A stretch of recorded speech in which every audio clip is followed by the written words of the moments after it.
Hello दोस्तों, फिल्मों के सफर में आपका स्वागत है। मुझे इश्क है तुझी से मेरी जान जिंदगानी। हिंदी सिनेमा में दर्द भरे नगमों की भी अपनी एक अलग पहचान है। दोस्तों, रफ़ी साहब ने हिंदी सिनेमा को एक से बढ़कर एक दर्द भरे नगमे दिए हैं। आज की वीडियो में हम आपको ऐसे ही दर्द भरे गीत की बात करने वाले हैं जिसे रिकॉर्ड करते समय रफ़ी साहब को बहुत परेशानियों का सामना करना पड़ा था।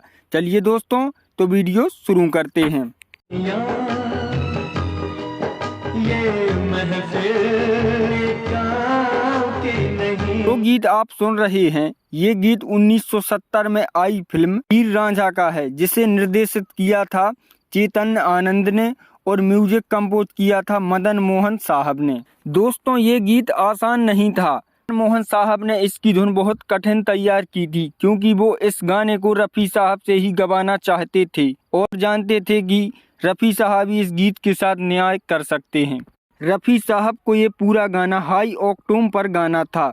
ये बहुत मुश्किल काम था और इसलिए रफ़ी साहब को इस गीत की रिकॉर्डिंग के वक्त कई सारे टेक देने थे। मदन मोहन साहब ने रिहर्सल के बाद जब गाने की रिकॉर्डिंग शुरू की तो बात मदन मोहन साहब चाहते थे वो बात बन नहीं पा रही थी, और इसीलिए वो बार बार रफ़ी साहब से कहते, रफ़ी साहब बुरा ना माने तो एक बार और करिए। आप यकीन नहीं करेंगे कि जितनी बार मदन मोहन साहब दोबारा रिकॉर्ड करने को कहा उतनी बार रफ़ी साहब ने रिकॉर्ड किया। मदन मोहन साहब के बेटे बताते हैं कि रफ़ी साहब को जितनी बार रिकॉर्ड करने को कहा गया था उन्होंने उतनी बार मुस्कुराते हुए रिकॉर्ड किया। इससे पहले रफ़ी साहब ने कभी भी किसी गीत के लिए इतने रीटेक नहीं दिए थे जितने इस गीत के लिए दिए थे।